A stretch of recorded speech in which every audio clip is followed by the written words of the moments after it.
বড় বড় কিছু প্রকল্প আছে আমাদেরকে খুব অসুবিধায় ফেলেছে।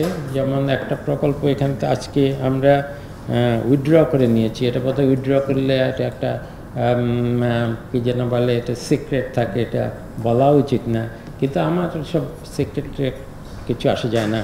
একটা প্রকল্প ছিল যেটা মহাসড়ক প্রকল্প, ফরিদপুর এই যে ভাঙ্গা পর্যন্ত এক্সপ্রেসওয়ে তো ভাঙ্গা পর্যন্ত এসে থেমে আছে। এখন এটা আমি বুঝি যে এই পর্যন্ত থেমে গেলে তো এরা লাভ কী, তার উপর আবার একটা রেলওয়ে হয়েছে, এগুলোতে যেই যাত্রী যাচ্ছে, যতগুলো রেল যাচ্ছে, তাতে তো মনে হয় না এগুলো কার্যকর হয়েছে। হয়তো এগুলোকে আরও সম্প্রসারিত করে এখন বরিশাল পর্যন্ত নিলে হয়তো আরও কাজ হবে। কিন্তু একটা প্রকল্প আছে যে ফরিদপুর থেকে ভাঙ্গা হয়ে ওই বরিশাল পর্যন্ত মহাসড়ক। এখন মহাসড়ক দরকার না, গাছ টাছ কম কেটে জমি কম অধিগ্রহণ করে আরেকটু ছোট প্রকল্প হলেও এইখানে যতদূর দরকার আসলে যাতায়াতের, এগুলো হিসাব টিসাব না করে এই ধরনের প্রকল্প এখনই বাস্তবায়ন মানে বা চালিয়ে যাওয়া ঠিক না। আরেকটু যাচাই বাছাই করতে হবে যে আরেকটু এত বড় মহাসড়ক না করে আরেকটু ছোট করলে হয়তো হবে, কিন্তু এতদূর পর্যন্ত এক্সপ্রেসওয়ে হয়ে গেছে যখন, তখন তো এর একটা শেষ থাকতে হবে, শুরু হলে শেষ থাকতে হয়।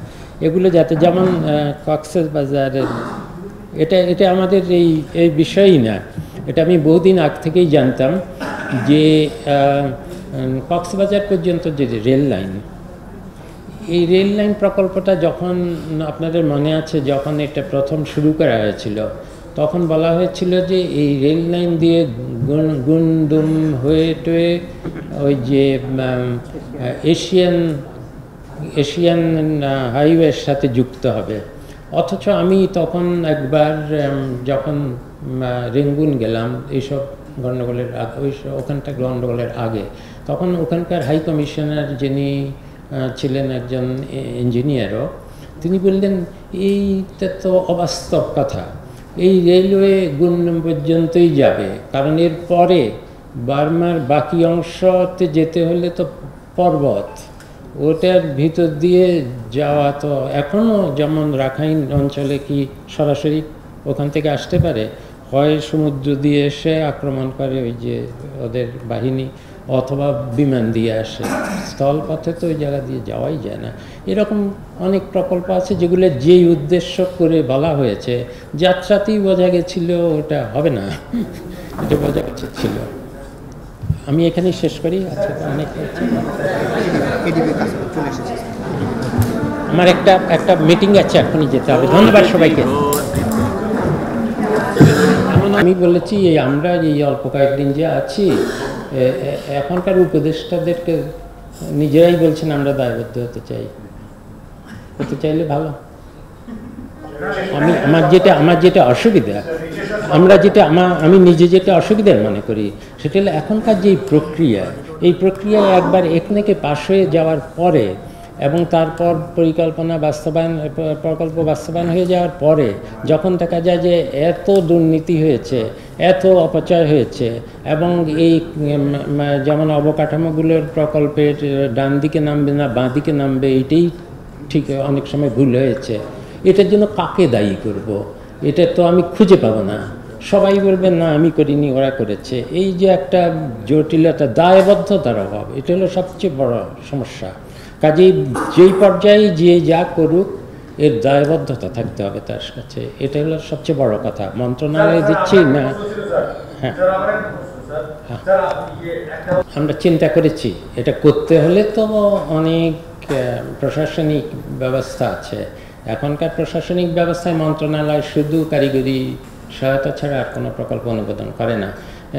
আমি বলার সাথে সাথেই ঠিক জায়গাতেই ধরেছেন, যদি মন্ত্রণালয়ের কাছে দেওয়া হয় তাহলে মন্ত্রণালয় আবার আরও যথেচ্ছ ব্যবহার করবে কিনা। আগে কি করতো না, এতক্ষণ কি বললাম যে এত কিছু যাচাই বাছাইয়ের পর যখন একনেক পাশ হয়ে গেল, তখন তো ওই ঠিকাদার আর যিনি প্রজেক্ট ডাইরেক্টর আর মন্ত্রণালয় মিলিয়ে তো নিজের মতো করেই করতেন। আমাদের একজন উপদেষ্টা বলেছেন যে আমরা অন্তত সে ধরনের অর্থের অপচয় করব না। তো এইটুকু আত্মবিশ্বাস আমাদের না থাকলে আমরা এখানে এসেছি কেন? কাজেই অন্তত এই সময়ের জন্য, যেহেতু আমরা অনেকগুলো প্রকল্প ত্বরান্বিত করতে চাই, বিশেষ করে বিদেশি অর্থায়নে, সেজন্য আমরা এখনও কিছু করা যায়নি, বদলানো হয়নি, সব কিছু আগের মতোই আছে। কিন্তু চিন্তা করছি যে আরেকটু মন্ত্রণালয়কে ক্ষমতা দেওয়া যায় কিনা, এমনকি পরিকল্পনা কমিশন তো একনেকে না গিয়েও আরও দ্রুত, বিশেষ করে আমাদের যে অর্থনৈতিক সম্পর্ক বিভাগ আছে তাদের কাছেই তো আটকে আছে আমাদের অনেকগুলো বৈদেশিক সাহায্যের প্রকল্পগুলো। আমরা এগুলো এই মন্ত্রণালয়, পরিকল্পনা মন্ত্রণালয়, সংস্কৃতি মন্ত্রণালয় আর ইআরডি মিলে তো আমরা অনেক দ্রুত করে ফেলতে পারি এগুলো, যদি আমাদের সেই আত্মবিশ্বাস থাকে যে আমরা এমন প্রকল্প নেব না যেটাতে অর্থের অপচয় হবে বা যেটা অপরিকল্পিত প্রকল্প। আমি আগেই বলেছি যে আমাদের প্রকল্প প্রণয়ন, যাচাই বাছাই এবং বাস্তবায়নের জন্য একটা একটা যে প্রক্রিয়ার জন্য একটা পরিপত্র আমরা অতি দ্রুত চেষ্টা করব তৈরি করতে। আমাদেরকে এই মন্ত্রণালয়কে আজকের একনেকে এই দায়িত্ব দেওয়া হয়েছে, তখন পরিষ্কার হবে আমরা আসলে পরিকল্পনা কমিশনকে আবার কমিশন বানাতে হবে, কারণ এটা তো কমিশনই, কিন্তু এই প্রক্রিয়াটা, প্রকল্প প্রণয়ন, বাস্তবায়ন এবং এগুলা অনুমোদন, এই প্রক্রিয়াটা নিয়ে আবার আমরা পুনর্মূল্যায়ন করে এটা আসলে কার্যকর কিনা, কার্যকর করতে হলে কি করতে হবে, এবং প্রকল্পগুলো কেন নষ্ট হলো, কেন এতবার সময় বাড়াতে হলো এবং কেন এতবার অর্থ বরাদ্দ দিতে হলো, বাড়তি অর্থ বরাদ্দ দিতে হলো, এবং কেন কিছু কিছু বড় বড় প্রকল্পের খরচ আন্তর্জাতিক যে হিসাব তার থেকে ৩-৪ গুণ কেন বেশি হলো। সেটার জন্য আলাদাভাবে বড় বড় প্রকল্পগুলোর জন্য যাতে কেন হলো সেটার জন্য অন্য জায়গায় আরও কাজ হচ্ছে, কিন্তু এটাও করা হচ্ছে যাতে করে ভবিষ্যতে এই ভুলগুলো এড়িয়ে যাওয়া যায়। যে কোনো রাজনৈতিক সরকার তো রাজনৈতিক বিবেচনাতেই প্রকল্প নেবে। আমি বলেছি যেই সব স্বার্থ গোষ্ঠীর এর পেছনে থাকে, রাজনৈতিক মদতপুষ্ট স্বার্থ গোষ্ঠীর জন্য অনেক প্রকল্প হয়তো নেওয়া হয়, ভালো প্রকল্প নিলে সেগুলোকে অপচয় করা হয়, দুর্নীতি হয়। আমরা সেগুলোকে বলছি যে রাজনৈতিক প্রকল্প আমি বলবো না, আমি বলবো যে অপরাজনৈতিক প্রকল্প। এগুলো যদি খুব দরকারি মানে না হয়, যেগুলো থেকে বেশি সুফল পাওয়া যাবে না, অথচ নেওয়া হয়েছে কোনো একটা বিবেচনায়, সেগুলোকে অনেক তাড়াতাড়ি বোঝা যায় সেগুলো। কিন্তু তার মানে না যে পল্লী অঞ্চলের যেই রাস্তাগুলো নষ্ট হয়ে গেছে, যে রাস্তাগুলোর মেরামত দরকার, সেগুলো প্রয়োজনীয় না, অত্যন্ত প্রয়োজনীয়। কিন্তু যখন দেখা যাচ্ছে যে একটা রাস্তা ইচ্ছা করে যে দিকে যাওয়া উচিত তার থেকে অন্য দিক থেকে ঘুরিয়ে নেওয়া যাওয়া হচ্ছে, তখন সেটাকে আমি বলছি অপ্রয়োজনীয় প্রকল্প। আরেকটা বাকি ছিল যে কত আমাদের এই বৈদেশিক অর্থায়ন পুষ্ট প্রকল্প বাকি এখানে আটকে আছে। এই মুহূর্তে আমার কাছে সেই হিসাব নাই, হিসাবটা করিও নেই। এই হিসাবটা করেছি যে এই যেগুলোকে বললাম আমি মৃত প্রকল্প বিশ্ব ব্যাংকের অর্থায়নে, এটার হিসাবটা নিয়েছি এই কারণে যে ওরা বলেছে যে আমরা এই প্রকল্পগুলো ছেড়ে দিলে এটা এই 1 বিলিয়ন ডিসেম্বরের মধ্যেই তারা আমাদের বাজেটে সহায়তা দিতে পারবে, যেটা আমাদের খুব অগ্রাধিকার। এই জন্য এটার হিসাবটা নিয়েছি, কিন্তু অন্যগুলোর হিসাব নিতে তো একটু সময় লাগবে। ব্যাপার হচ্ছে সত্যিকার যেই অর্থ মন্ত্রণালয় আসলে যেই বাজেট করে, এর সাথে এই যে পরিকল্পনাগুলোর কোনো সামঞ্জস্য নেই। কাজেই এটা স্থগিতের বিষয় না, এটা তো স্থগিত হয়েই আছে। কবে কখন এই পরিকল্পনাগুলোর সাথে বাজেটের মিল দেখা গেছে।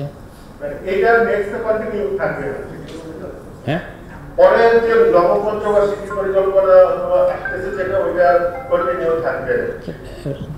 নিশ্চয়ই পরে রাজনৈতিক সরকার আসবে, তারা তাদের মতো করে পরিকল্পনা করবে। কতদিনে আমরা উচ্চ মধ্যম আয়ের দেশ হব, উন্নত দেশ হব, তারা তাদের মতো করে চিন্তা করবেন, তাদের মতো করে নীতি নির্ধারণ করবেন। কিন্তু কিছু তো আছে যেটা রাজনীতি নিরপেক্ষ বিশেষজ্ঞ পর্যায়ে বোঝা যায় যে কি করা উচিত, উন্নতি কি করে হবে, সেগুলো আমরা করতে পারি। কিন্তু রাজনৈতিক বড় সিদ্ধান্ত আমরা নেব না। পঞ্চবার্ষিকী পরিকল্পনা একটা রাজনৈতিক দলিল, এবং সেই রাজনৈতিক দলিলে রাজনৈতিক দিগদর্শন থাকে, সেজন্যই আমাদের পক্ষে এটা করা ঠিক না।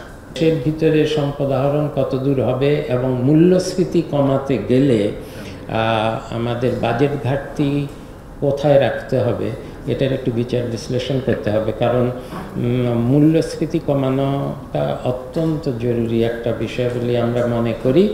আরেকটা মনে করি যে উন্নয়ন বাজেটে ব্যয়ের পরিমাণ বা বাজেটের আকারের থেকে ব্যয়ের গুণগত মান আমাদের কাছে অনেক অনেক বেশি জরুরি বিষয়। টাকার যাতে অপচয় না হয়, দুর্নীতি যাতে না হয়, সেটা হলো আমাদের প্রধান লক্ষ্য। এতে যদি কম ব্যয় হয়, বাজেটের আকার ছোট হয়, আমার নিজের ব্যক্তিগতভাবে তাতে কোনো অসুবিধা নেই।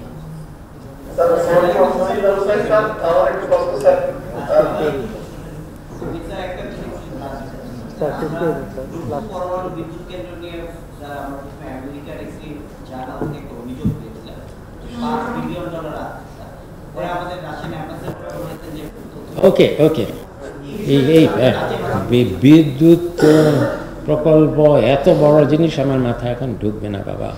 এটা তো এটার অনেক দিক আছে, অনেক কিছু আছে। যেই সব হয়ে গেছে এগুলো তো আর ফেরানো যাবে না। এখন এটা ভালো কি খারাপ কি এটা তো বোঝা মুশকিল। একটা উদাহরণ দিই আমি।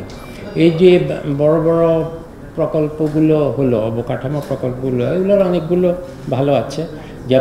এখনও ওই যে বাস ট্রানজিটের যেটুকু সেটুকু সব গাড়ি চলে, কারণ এখনও তো ওটা চালু হয়নি। কিন্তু ওটা চালু হলে একবার দুই পাশের রাস্তাটা যেখান দিয়ে গাড়ি অন্যান্য জিনিস চলে, ওটা তো অনেক সরু হয়ে যাবে। অথচ এই রাস্তাটা এত প্রশস্ত ছিল, পুরো রাস্তাটা, এটাতে নির্বিঘ্নে যে কোনোভাবে বাসের একটা সিস্টেম করা যেত, সব কিছু বাসের নির্দিষ্ট জায়গায় থামা যেত। আমি নিজেও মনে করি যে এই প্রকল্পটা আসলে ভুল হয়েছে। আর অনেক বিশেষজ্ঞ বলে এই প্রকল্পটা ভবিষ্যতে একসময় হয়তো ভাঙতে হতে পারে, এটা বিশেষজ্ঞদের মত। এই ধরনের কিছু, এগুলো তো আসলে কিছু করার নেই, এগুলো হয়ে গেছে, এগুলো শেষ না করেই বা কী করব। এগুলো নতুনভাবে আসছে না, এই প্রকল্পগুলো তো চালু আছে, এবং এগুলো একনাকেও আর আসবে না। এগুলো সংশ্লিষ্ট মন্ত্রণালয় আছে, সেখানেই চলছে। উপদেষ্টা আমি এতক্ষণ যত কথা বলেছি, প্রধান উপদেষ্টা মহোদয় সবই মেনে নিয়েছেন, অথবা উনিও এই কিছু কিছু বলেছেন যেটা আমরা সবাই মেনে নিয়েছি। কিন্তু আমি এতক্ষণ যা বললাম এগুলো তো কিছু নীতিগত বিষয় আছে, এগুলোর বাইরে আর তেমন কিছু হয়নি। এগুলোই শুধু আমরা আলোচনা করেছি।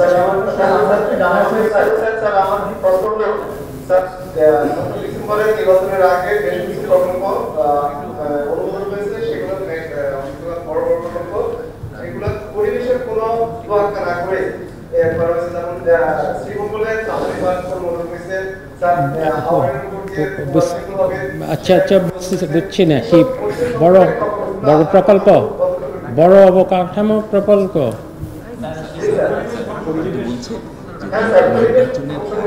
হ্যাঁ, যেগুলোতে পরিবেশকে মানে সেটাকে মানে না ধর্তব্য না নিয়ে।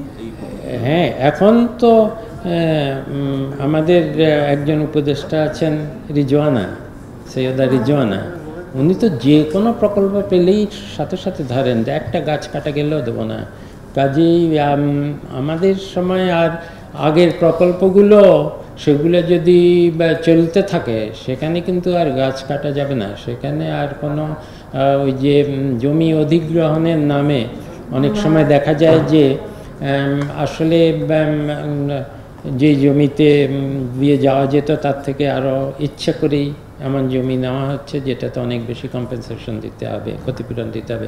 এই জমি অধিগ্রহণ প্রক্রিয়া হলো একটা বিষয় যে কোনো বড় রাস্তা তৈরির ক্ষেত্রে যেখানে সবচেয়ে বেশি অর্থের অপচয় হয় এবং অনিয়ম হয় এবং গাছ কাটা হয়, যে গাছগুলো আসলে সবসময় কাটার দরকার হতো না।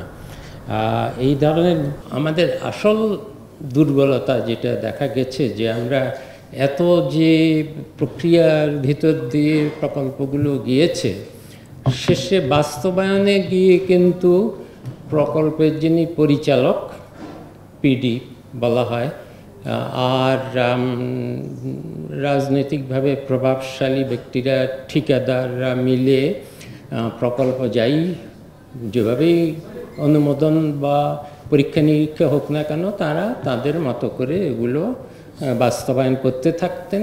এটা একটা বড় কারণ যে কারণে প্রকল্পগুলো দ্বিতীয়, তৃতীয়, চতুর্থবার আবার সময় বাড়াতে হয়েছে, অর্থ বরাদ্দ বাড়াতে হয়েছে। এখন থেকে আমরা যেটা করছি তা হলো যাচাই বাছাই হবে, আগে যেভাবে হতো মন্ত্রণালয় এবং পরিকল্পনা কমিশন মিলে, সেটাকেও আমরা আমলাতান্ত্রিকতার জটিলতাকে যত কমিয়ে দ্রুত এগুলো যাতে চূড়ান্ত প্রক্রিয়ায় একনেক বলা হয় সেখানে যাতে এটা উপস্থাপিত করা যায়। কিন্তু এর সঙ্গে সঙ্গে শর্ত জুড়ে দেওয়া হবে যে বাস্তবায়নকারী মন্ত্রণালয় বা সংস্থা আছে তাদের দায়িত্ব হলো এগুলোকে সুষ্ঠুভাবে যাতে বাস্তবায়ন হয়। বাস্তবায়নটাই হলো আসল জিনিস। আগে পরীক্ষা নিরীক্ষা এত করে তারপর বাস্তবায়নের ক্ষেত্রে দেখা গেল যে ঠিকাদার, বিভিন্ন রাজনৈতিক গোষ্ঠী, প্রভাবশালী গোষ্ঠী, মন্ত্রণালয় মিলে যে অপচয় এবং অন্য কিছু হয়, এই কারণেই কিন্তু প্রকল্পগুলো আসলে ক্ষতিগ্রস্ত হয়। কাজেই এখন থেকে আর এই একনেকের গুরুত্ব সে কারণে কিছুটা কমে যাচ্ছে, কারণ এটাই শেষ কথা না, আসল কথা হলো বাস্তবায়ন। এই কারণেই আমরা এখনও ঠিক হয়নি যে মন্ত্রণালয় নিজেই আরও কত দূর পর্যন্ত, এখনও কিন্তু টেকনিক্যাল অ্যাসিস্ট্যান্ট ছাড়া আর কিছুই মন্ত্রণালয় নিজে অনুমোদন করতে পারে না, সব কিছু এই প্রক্রিয়ায় আসতে হয়। কিন্তু এটা আরেকটু টাকার অঙ্ক বৃদ্ধি করে তারাই যাচাই বাছাই করে প্রকল্প শুরু করে দিক, তাতে করে তাদের যা দায়বদ্ধতা তাদের থাকবে যে তারা নিজেদের প্রকল্প নিজেরা বাস্তবায়ন করছেন। এখন যেই প্রক্রিয়া, এতে কে আসলে প্রকল্পটা ভালো না হওয়ার জন্য দায়ী, এই দায়বদ্ধতা খুঁজে পাওয়া যাবে না। তার কারণ হলো যে এটা কি পহেলাতেই যাচাই বাছাই যখন করা হয়েছে মন্ত্রণালয় এবং পরিকল্পনা কমিশন মিলে, সেখানেই কি ত্রুটি ছিল, সেখানেই কি কোনো অযাচিত হস্তক্ষেপ হয়েছিল, নাকি একনেকে পাশ করার পরে পরবর্তী সময়ে অনেক অনিয়ম হয়েছিল, এটা তো কেউই আর দায়বদ্ধ থাকে না। কে যে কোথায় আসলে এই প্রকল্পগুলোকে কিছুটা নষ্ট করে দিয়েছে বলতে পারি।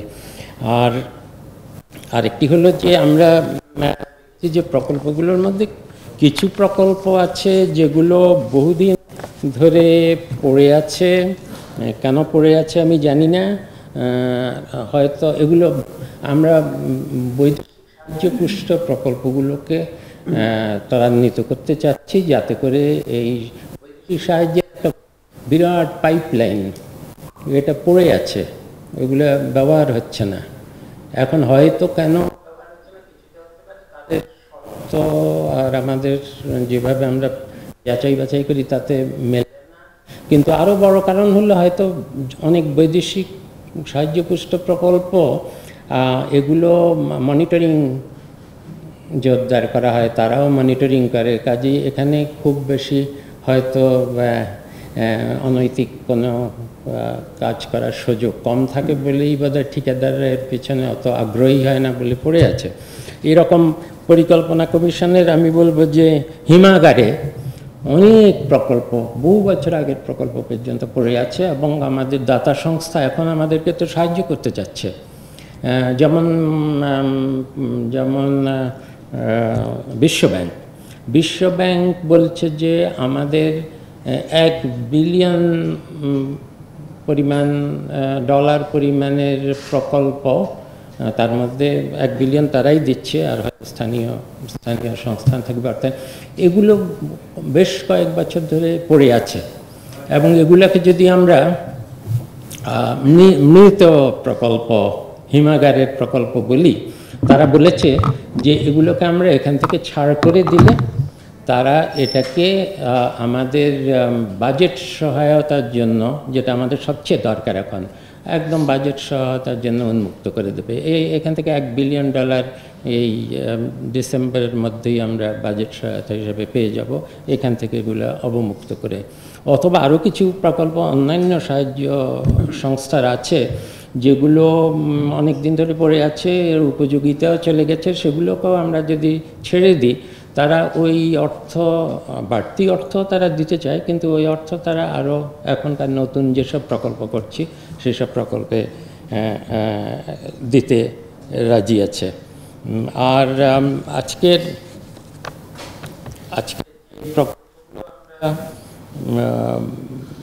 অনুমোদন করেছি, খুব বেশি অনুমোদন করা যায়নি। তার একটা কারণ হলো, মাফ করবেন,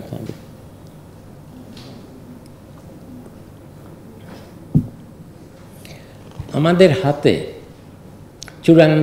চূড়ান্তভাবে অনুমোদনের জন্য বেশ খুঁজে পাচ্ছি না। তার একটা কারণ হলো, এই প্রকল্পগুলো সবগুলোই আগের সরকার থেকে বানানো হয়েছে, প্রস্তাব করা হয়েছে। এর মধ্যে যাচাই বাছাই করে সবচেয়ে সোজা হলো, কিছু কিছু প্রকল্প একদম খুব সহজেই বোঝা যায় যেগুলো রাজনৈতিক উদ্দেশ্য প্রণোদিত, এবং এগুলো দিয়ে খুব বেশি এই প্রকল্প থেকে খুব বেশি লাভ পাওয়া যাবে না। এগুলো আমাদের পরিকল্পনা কমিশনের কর্মকর্তারা অলরেডি বাছাই করে বাদ দিয়ে ফেলেছেন। মুশকিল হলো যে অধিকাংশ প্রকল্পই তো চলমান প্রকল্প। এখন চলমান প্রকল্পে তো খরচ হয়ে গেছে, এগুলো কোন পর্যায়ে আছে তার উপর নির্ভর করবে। আমরা মন্ত্রণালয়গুলো চাচ্ছে, নতুন উপদেষ্টারা চাচ্ছে যে তারা একটু যাচাই বাছাই করে দেখতে চান কিন্তু আবার বৈদেশিক সাহায্যে পুষ্ট যেসব প্রকল্প আছে সেগুলো আবার বেশি যাচাই বাছাই করে তো সময় অনেক চলে যাবে। তা আজকে আমরা কিছুটা সিদ্ধান্ত নিয়েছি যে অন্তত বৈদেশিক সাহায্য পুষ্ট প্রকল্পগুলোকে অত বেশি যাচাই বাছাইয়ের সময় না দিয়ে আমরা বরং একনেকে পাশ করে দেব, কিন্তু তারপরে পাশ করে দেওয়াই, যেটা বললাম যে সব না, তারপরে মন্ত্রণালয় এগুলোকে যখন পরিমার্জন করতে পারবেন এই প্রকল্পগুলোকে, এবং এগুলোকে যাতে যদি কিছু পরিবর্তন করতে হয়, বৈদেশিক সাহায্য পুষ্ট প্রকল্প হলেই যে ভালো প্রকল্প তা তো না, এগুলো যদি আমাদের মতো করে উপযোগী করতে হয় সেটা তারা মন্ত্রণালয় বৈদেশিক সাহায্য যারা দিচ্ছেন সেই সংস্থাগুলোর সাথে আলোচনা করে ঠিক করতে পারবেন। আমাদের উদ্দেশ্য হলো যাতে করে আমরা এই যে পাইপলাইনে থাকা কয়েক বিলিয়ন, অনেক বিলিয়ন ডলার যে পড়ে আছে, এগুলোকে কাজে লাগাবো এবং ভালো কাজে লাগাবো। এর সঙ্গে সঙ্গে আমরা নতুন কিছু প্রকল্প, আমরা যেগুলোকে বলছি আমাদের উন্নয়নের অগ্রাধিকারের সাথে মিলে, এরকম কিছু নতুন প্রকল্প আমরা খুব সহজেই শুরু করতে পারি। আজকেও যেই প্রকল্পগুলো নেওয়া হচ্ছে তার মধ্যে একটি সেরকম প্রকল্প আমি এখনই বলছি। কাজেই আমরা নিজেদের মতো করে এই আগামী সময়ের জন্য স্বল্পকালীন এবং আমরা চলে গেলেও তো দীর্ঘকালীন কিছু প্রকল্প শুরু করে দিতে পারি। এগুলো আমরা নিজেদের মতো করে আমাদের অগ্রাধিকার, আমরা যেটাকে মনে করি যে নিরপেক্ষভাবে বস্তুনিষ্ঠভাবে অগ্রাধিকার পাওয়ার যোগ্য, সেগুলোকে নতুন নতুন প্রকল্প হিসাবেই কিন্তু প্রস্তাব করছি। আজকের প্রকল্পগুলোর কথা একটু বলি। এখানে আমাদের পরিকল্পনা সব সদস্যরা আছেন, কাজেই তারা আরও ভালো বলতে পারেন এগুলোর কত অর্থায়ন, এর পুরো কত খরচ হবে এসব কিছু। আজকে একটা প্রকল্প হলো বাখরাবাদ মেঘনাঘাট হরিপুর গ্যাস সঞ্চালন পাইপলাইন নির্মাণ শীর্ষক প্রকল্প। এটা হলো একটা সংশোধিত প্রকল্প। এটা একটা পাইপলাইন তৈরি করা হবে, গ্যাস পাইপলাইন তৈরি করা হবে, খুব সম্ভব মুন্সিগঞ্জ বা এই এলাকা কয়েকটা জেলা মিলে। এই প্রকল্পটা প্রয়োজন এই কারণে যে এটাতে এখন তো গ্যাস না থাকলেও এলএনজি, কিন্তু অনেকগুলো জ্বালানির অভাবে চালু থাকছে না বা অচিরেই চালু থাকা কঠিন হবে। এজন্য এই পাইপলাইন প্রকল্পটা আমরা এটা অনুমোদন করেছি। তবে যেটা আগেই বলেছি যে অনুমোদন করাই যথেষ্ট না। আমরা এরা যেই মন্ত্রণালয়, সংশ্লিষ্ট মন্ত্রণালয়, তারা এটা বাস্তবায়নের সময় এই বিশেষ করে যে পাইপলাইন, এটা হলো পাইপটা মানে মানসম্মত এই গণ্ডগোল, এই পাইপলাইনটা মানসম্মত কিনা এটা যাতে সবসময় যাচাই বাছাই করা হয়, এই নজরদারিগুলো থাকবে। আরেকটা প্রকল্প করা হয়েছে, এটা এতদিন পড়েছিল, আমরা এটা একটা নীতিগত সিদ্ধান্ত হিসাবেই নিয়েছি। আমরা দুইটি মূল্যায়ন এবং উন্নয়ন কূপ প্রাকৃতিক গ্যাসের জন্য, এটা এই জায়গাগুলো আমি ঠিক জানি না, সুন্দরপুর 4 এবং শ্রীকাইল 5, এবং আরও দুইটি অনুসন্ধান কূপ, যেটা সুন্দরপুর সাউথ 1 ও জামালপুর 1 খনন প্রকল্প। এই গ্যাস প্রকল্পগুলো আমাদের নিজেদের যে সংস্থা বাপেক্স এবং আরেকটি সংস্থা আছে সম্পর্কিত, তারাই আমাদের নিজেদের অর্থায়নে তারাই এটার দায়িত্বে থাকবে। দরকার হলে কারিগরি সহায়তার যদি দরকার হয় তাহলে সেটা আমরা চাইব, কিন্তু তার থেকেও বেশি হলো আমাদের নিজেদের বাংলাদেশি অনেক বিদেশে কিন্তু সব ধরনের কাজে অত্যন্ত সুনামধারী যে আছেন, মানুষ আছেন, বিশেষজ্ঞ আছেন, তারা অনেকেই জানিয়েছেন যে তারা এসে দরকার হলে বাপেক্সকে সহায়তা করতে রাজি আছেন, ভলান্টারিলি, স্বেচ্ছায়। এরকম আমাদের বিশেষজ্ঞরা, বাংলাদেশি বিশেষজ্ঞরা বিদেশে আছেন। আর একটা কথা হলো যে এতদিন ধরে আমরা যে কোনো কারণেই হোক নিজেদের গ্যাস, এই গ্যাসগুলোতে শতকরা কি 90 থেকেও বেশি, 99% মতো, কত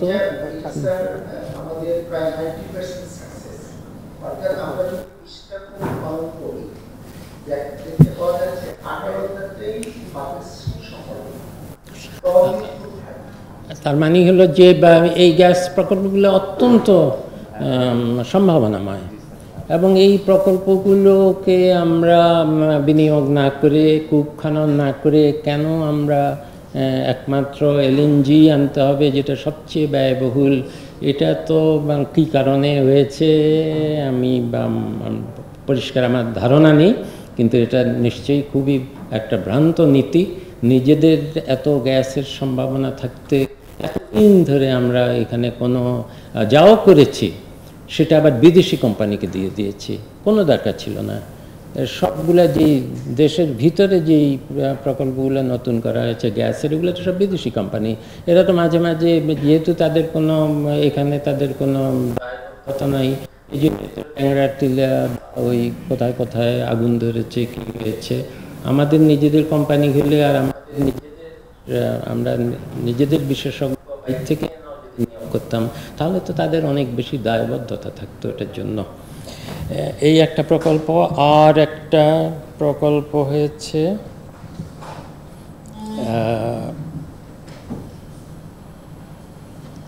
আরেকটা প্রকল্প একদম শেষে বলবো। আরেকটা প্রকল্প হলো তৃতীয়, পার্বত্য চট্টগ্রাম এলাকায় টেকসই সামাজিক সেবা প্রদান প্রকল্প। এটাকে এখানে দ্বিতীয় পর্যায়ে লেখা হয়েছে। আসলে এই প্রকল্প আমাদের পার্বত্য এলাকার যেই বা কয়টা জেলা আছে, বা একটা দুইটা তিনটা জেলায়, এরা তো অত্যন্ত এখনও অবহেলিত একটা জনপদ, পুরো জায়গাটাই। এদেরকে প্রকল্প হিসাবে বেশ অনেক দিন ধরেই প্রকল্পগুলোকে ইউনিসেফ বোধহয় সহায়তা করেছে। এদের স্বাস্থ্যসেবা, এদের শিক্ষা ব্যবস্থা, স্কুলের সংখ্যা, স্কুল থাকলেও স্কুলের শিক্ষক নাই, স্বাস্থ্যসেবা কেন্দ্র থাকলেও স্বাস্থ্যকর্মী নাই, ডাক্তার নাই। এই প্রত্যন্ত, বিশেষ করে প্রত্যন্ত যেই পার্বত্য অঞ্চল, এগুলোর জন্য এখন আমরা এই প্রকল্প বাড়ানোর, আরও জোরদার করার জন্য চেষ্টা করছি। কিন্তু আমি তো শিক্ষা মন্ত্রণালয় থেকেও কিছুদিন ধরে দেখছি যে সারা দেশের মধ্যে এই পার্বত্য চট্টগ্রাম এলাকার স্কুলগুলোই, স্কুলের সংখ্যাও সবচেয়ে কম, এবং এগুলোতে যেতে হলে অনেক দূর থেকে হেঁটে যেতে হয়, দুর্গম এলাকায়। তারা এই সুবিধাগুলো থেকে অনেক দিন ধরে বঞ্চিত। কাজেই আমার নিজের পরিকল্পনা হলো, এবং এই সংশ্লিষ্ট যেই উপদেষ্টা আছেন পার্বত্য এলাকার দায়িত্ব নিয়ে, যে এটাকে শুধু প্রকল্প কেন, আমরা যাতে আর প্রকল্পের দরকার না হয়, এমনিতেই অর্থায়নে রাজস্ব বাজেট থেকে যে নতুন স্কুল খুলছি, এত নতুন নতুন স্কুল খুলছি, শত শত স্কুল খোলা হচ্ছে, অথচ ওই এলাকাগুলো এখনও বঞ্চিত রয়ে গেছে কোনো কারণেই হোক। কাজেই ওই প্রকল্পটা এখন প্রকল্প হিসাবে বাড়ানো হলো, কিন্তু আমাদের নিজের ধারণা হলো যে এটা প্রকল্পেরই দরকার হবে না, আমরা ওগুলোকে এমনিতেই সেসব সেবা, স্বাস্থ্য, শিক্ষা সেবা সেখানে দিতে হলে আর প্রকল্পের দরকার হবে না। আর সর্বশেষ আরেকটি প্রকল্প, সেটি নাম হলো তথ্য আপা, ডিজিটাল বাংলাদেশ গড়ার লক্ষ্যে যোগাযোগ প্রযুক্তির মাধ্যমে মহিলাদের ক্ষমতায়ন দ্বিতীয় পর্যায়ের। এই প্রকল্পটা নিয়ে আমরা অনেকক্ষণ ধরে আলোচনা করেছি। ছোট প্রকল্প হলেও কিন্তু কয়েক হাজার মহিলা আছেন। এটা 2018 সালে এই প্রকল্পটা শুরু হয়েছিল, হ্যাঁ, 217-তে। এনারা সাধারণত কাজে নিয়োজিত ছিলেন না, ওনারা গৃহবধূ, বা আপনি পরে বললেন, আমি শেষ করে দিচ্ছি। অন্য মানে খুব পেশাজীবী তারা না, তাদেরকে এই প্রকল্পে এনে বিভিন্ন সেবামূলক কাজের জন্য নিয়োগ করা হয়েছে। এটা সংখ্যায় অনেক, এবং এটা প্রকল্পের পর্যায়েই আস্তে আস্তে প্রকল্প এই এখন দ্বিতীয় মেয়াদে 2 বছরের জন্য আরও বাড়ানো হয়েছে। আমরা পরীক্ষামূলকভাবে 1 বছরের জন্য বাড়িয়েছি। এই কারণে বাড়িয়েছি যে গ্রামের ঘরে ঘরে যাওয়ার মতো এটা একটা ভালো আইডিয়া, প্রত্যেক ঘরে ঘরে গিয়ে। কিন্তু এই প্রত্যেক ঘরে ঘরে গিয়ে তো আগে আমাদের স্বাস্থ্যকর্মীরা, বিশেষ করে জন্ম নিয়ন্ত্রণের যারা কাজ করতেন, মাঠকর্মী, তারা কিন্তু 80-র দশক থেকে এই বাড়ি বাড়ি গিয়ে কাজ করতেন। আপনারা অনেকেই জানেন না যে বাংলাদেশে যে এই মধ্যবিত্ত বা নিম্ন মধ্যবিত্ত শ্রেণীর মহিলারা প্রথম বাড়ির বাইরে এসে কাজ করা শুরু করলেন, এটা কিন্তু ক্ষুদ্র ঋণের জন্য হয়নি। এটা হয়েছিল প্রথম এই যে সামাজিক জন্ম নিয়ন্ত্রণ প্রকল্প, যে সেটা ঘরে ঘরে গিয়ে কর্মীরা এই যে এই জন্ম নিয়ন্ত্রণের নিয়োজিত কর্মীরা কিন্তু গিয়ে গিয়ে কাজ করেছেন। এটা অত্যন্ত সারা বিশ্বের মধ্যে এটা একটা সফল দৃষ্টান্ত, যে কারণে আমাদের এই যে জন্মহার যত দ্রুত কমেছে, পৃথিবীর আর কোনো উন্নয়নশীল দেশে এত দ্রুত জন্মহার কমেনি। জন্মহার কমানোর ফলেই কিন্তু শিশু মৃত্যু আরও কমেছে। অনেক কিছু সামাজিক উন্নয়নের সূচকগুলোতে যে আমরা এত ভালো করেছি, কিন্তু কথা হলো যে সেটা আমরা থামিয়ে দিয়েছি এবং আমাদের কিন্তু এই জন্মহার আর কমছে না, এক জায়গায় এসে থেমে গেছে। এখন এই প্রকল্পটা 2018 সালে চালু হয়েছে। আমাদের আপনি এটা করছেন, আমাদের নিজেদের ধারণা হয়েছে এই যে ডিজিটাল বাংলাদেশ গড়ার লক্ষ্যে ওনাদের অনেক ভালো ভালো কাজের তালিকা আছে, কিন্তু তারা অনেকটা রাজনৈতিক প্রোপাগান্ডা কাজও করেছেন। ডিজিটাল বাংলাদেশের নামে ওইটাই ওনাদের প্রধান কাজ হয়ে গেছিল। তারা কিন্তু মহিলারা কি করে কোথায় স্বাস্থ্যসেবা পেতে পারেন, কোথায় তাদের সুযোগ সুবিধা পেতে পারেন, সেবামূলক কাজে তাদের কি করতে হবে, তাদের প্রযুক্তি ব্যবহার যেমন এবং জীবিকার জন্য ক্ষুদ্র ঋণ কীভাবে ভালোভাবে ব্যবহার করতে পারেন, এ ধরনের অনেক কিছু তালিকায় আছে। কিন্তু দেখা গেছে যে তারা যে ঠিক তালিকা মতো করছেন তাও না। তারা এমনকি এই যে ছাত্র গণ আন্দোলনের সময় তারা একটা বিরোধী পক্ষের ভূমিকাও কোথাও কোথাও ভালো, সবাই না, কিন্তু এই জন্যই আমরা বলছি এই ধরনের যে ঘরে ঘরে গিয়ে গ্রামীণ মহিলারাই উন্নয়নের কাজ করবেন, উন্নয়নের সেবাগুলো পৌঁছে দেবেন এবং মহিলাদেরকে সচেতন করবেন, এটা ধারণাটা ভালো। কিন্তু এদেরকে যদি আরও প্রশিক্ষিত করা যায় এবং কি কাজ করবেন তারা ভালো উদ্দেশ্যে, এবং তার মধ্যে জন্ম নিয়ন্ত্রণকেও আমরা এখন ঢোকাতে চাচ্ছি, কারণ এটা স্থবির হয়ে আছে। এটাও আবার নতুন করে এদেরকে নতুনভাবে প্রশিক্ষিত করে আবার যদি সেইভাবে কাজে লাগানো যায়, সে কারণে তারা 2 বছরের জন্য চেয়েছিলেন মেয়াদ বৃদ্ধি। আমরা এটাকে 1 বছরের জন্য মেয়াদ বৃদ্ধি করে বলেছি যে এর মধ্যে পরীক্ষামূলকভাবে তারা কি এই কর্মীদেরকে সত্যিকারভাবে মূল্যায়ন করে এবং তাদেরকে আবার প্রশিক্ষণ দিয়ে দরকারি কিছু কাজে ব্যবহার করতে পারেন কিনা। এই ছিল মোটামুটি আমাদের আরেকটি ছিল যে যখন আমরা বলেছি যে আমরা নতুন কিছু প্রকল্প আমাদের যেগুলো মনে করছি যে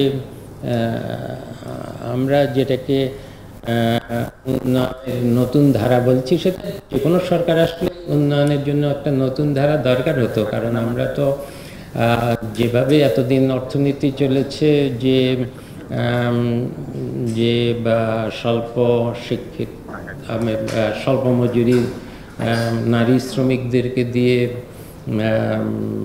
এই যে পোশাক রপ্তানি বা অদক্ষ স্বল্প দক্ষ শ্রমিকদেরকে দিয়ে বিদেশে পাঠানো এবং রেমিটেন্স এবং কৃষি তো আমাদের একটা শক্তি, এবং কৃষির বাইরে ক্ষুদ্র উদ্যোক্তারা যারা প্রযুক্তিগতভাবে অত্যন্ত দুর্বল তাদেরকে আরেকটু তো প্রযুক্তিগত উন্নয়ন দরকার। কাজেই আমাদেরকে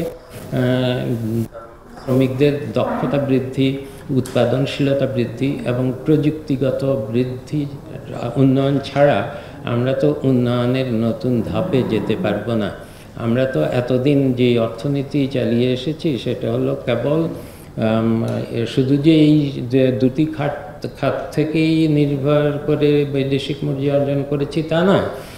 আমরা রপ্তানির ক্ষেত্রে একপাক্ষিক এলডিসি হিসাবে শুধু আমাদেরকে সুবিধা দাও, ঋণ সুবিধা, শুল্কমুক্ত সুবিধা দাও, এভাবেই চলে এসেছি। কিন্তু আমাদেরকে তো এখন তাকাতে হবে ভবিষ্যতের দিকে। যখন আমরা এলডিসি দেশ থাকবো না, তখন কিন্তু দ্বিপাক্ষিকভাবে আমাদেরকে অর্থনৈতিকভাবে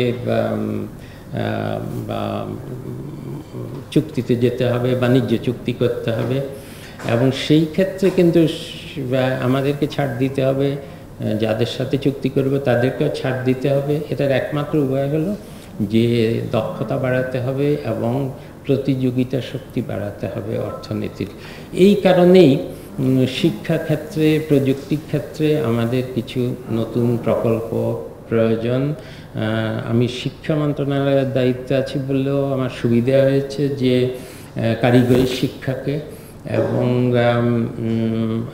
প্রযুক্তি শিক্ষাকে কি করে আরও কাজে লাগানো যায়, যাতে তারা আমাদের যে ধরনের উন্নয়ন আমরা পরবর্তী ধাপে যাব সেখানের জন্য তারা কর্মসংস্থানের উপযোগী হতে পারে। আমাদের দেশে আমরা এত বিদেশি মানুষকে চালাবো, ফ্যাক্টরি চালাবো, এটা তো কোনো মানে হয় না। আমাদের তো নিজেদেরই সম্পদ তৈরি করার কথা ছিল। কাজেই এসব অনেক কিছু বললাম আমি। আমরা সে কারণে আপাতত পঞ্চবার্ষিক পরিকল্পনাকে স্থগিত রাখছি। এটা নিয়ে এখন চিন্তা করছি না, বরং আমরা আমাদের এই যে অর্থনৈতিক উন্নয়নের নতুন চিন্তা ভাবনা, এটার জন্য একটা ফোর্সও করা হয়েছে যে আমাদের অর্থনীতির দিক নির্দেশনা, নতুন দিক নির্দেশনা এবং তার অর্থায়ন কী করে হবে, এটার জন্য একটা টাস্ক ফোর্স হয়েছে। 3 মাসের মধ্যে তারা রিপোর্ট দেবে। তার জন্য অপেক্ষা আমাদের করতে হবে না। আমরা কিছু কিছু প্রকল্প খুব দ্রুত নতুন তৈরি করছি। আর যেটা বললাম যে আমাদের মানুষ সম্পদ, আমরা অবকাঠামোগত প্রকল্প তো অনেক করা হলো, কিন্তু মানব সম্পদে তো আমরা অনেক পিছিয়ে আছি। এবং এই মানব সম্পদের মানে হলো শিক্ষা, প্রশিক্ষণ। এটা যারা শ্রমিক আছেন তাদেরও প্রশিক্ষণ, আর আমাদের শিক্ষা ব্যবস্থা, এখানে আমাদের দ্রুত কিছু কাজ শুরু করতে হবে। আমি শেষ করি। আমাদের আপনারা যদি কিছু করতে চান বলেন, প্রশ্ন থাকলে প্রশ্ন।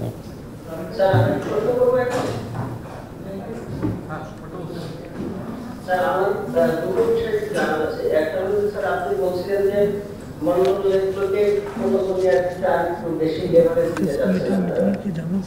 না, না,